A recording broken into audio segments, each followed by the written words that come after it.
What's going on, guys? Welcome back to the channel. Today we are going over 5 tips I wish I knew before I started filming weddings. Let's get into it. Like many filmmakers, when I started out, I started filming weddings, and it really feels like it's almost a rite of passage in this journey of filmmaking, and for good reason. You need to know lighting, audio, camera, where to put your people that you're actually filming, whether to be in the way or not in the way, what's the right time. So today we're going to go over 5 tips I wish I knew before I started, and maybe these tips will help you guys out. Let's kick it off with number 1, and that is gear prep is crucial.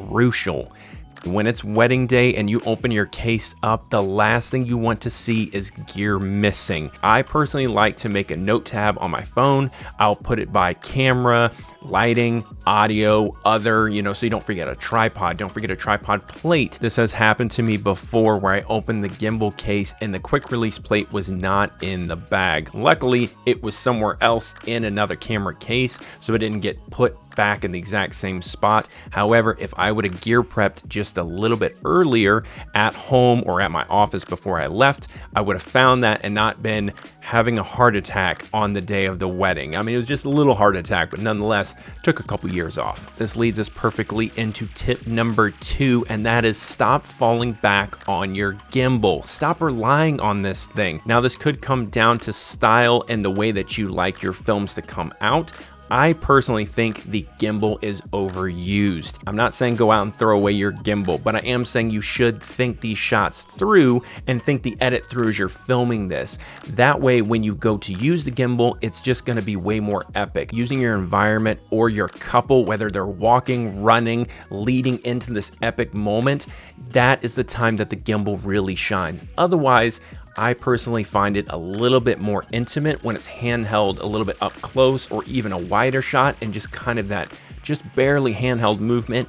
It makes the attention draw to the couple instead of this epic movement that the gimbal normally does. Tip number 3 is all about audio. Stop overlooking audio. Audio is one of those things that it is just as important as the video is. There's been so many weddings that I've gone to edit and the audio has gotten overlooked, whether it's a cheap mic or it cut out or we trusted the DJ. So for audio, I definitely always say have more than enough batteries. I definitely say have redundancies.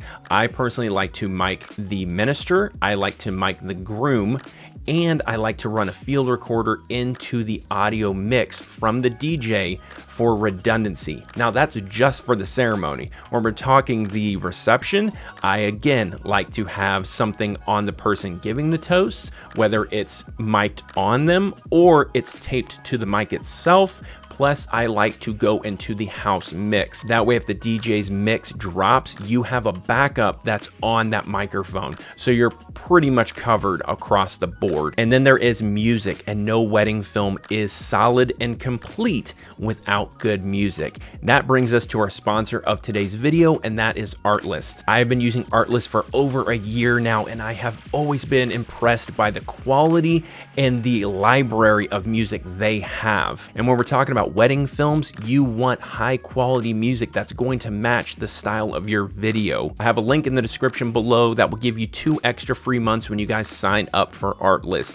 Highly recommend checking them out. They are ahead of the game and their quality is phenomenal. Music is something you do not want to skimp out on. Tip number 4 is film in sequence. Now let me explain what I'm talking about. When I go to shoot, whether it's the bride, the groom, the couple, B-roll coverage, reception coverage, ceremony coverage, really anything that you're filming on that day, I am always thinking about the edit when I'm filming this. So when I go into, let's say, the bride's suite and I'm gonna film her, getting ready, maybe putting the dress on. So the dress is a very crucial moment. I'm gonna get a really nice 2-person shot of the mom and daughter when she's buttoning up or zipping up the dress.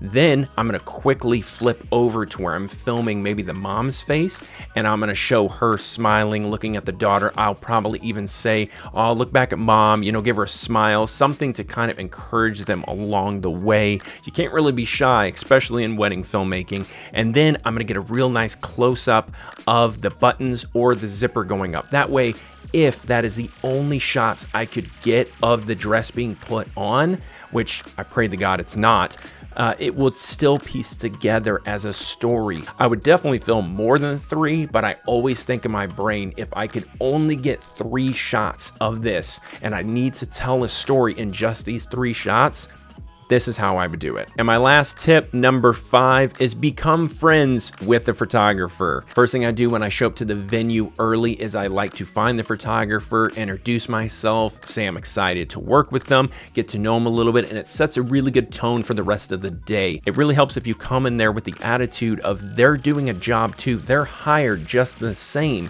So if you can just kind of talk back and forth to each other, which I like to do throughout the entire day, it really does help both of you get your shots. There's been so many times that I've actually had the couple and I'm like, I need to do a couple more shots with them, but I'm kind of out of creativity. And the photographer thinks it poses, so then I can revert back to that shooting sequences of 3, but I'm using the photographer's creativity to help me out and make the video even better. Of course, there are a million other tips and tricks with weddings, and most of the time it just comes down to filming them. So I always recommend, if you're getting into video work, especially if you're new, that you go under someone that's seasoned. Maybe you're making a little bit less, but you're not going in there and possibly ruining someone's day because you don't know how to deliver something and you're promising them the world. If you guys would like to hear more tips and tricks on weddings, let me know in the comments below. I've got a plethora of knowledge on weddings as I film quite a few of them each year. Leave a comment below and let me know a funny story if you've shot weddings before, or if you're getting into weddings. I'd love to have a conversation with you guys.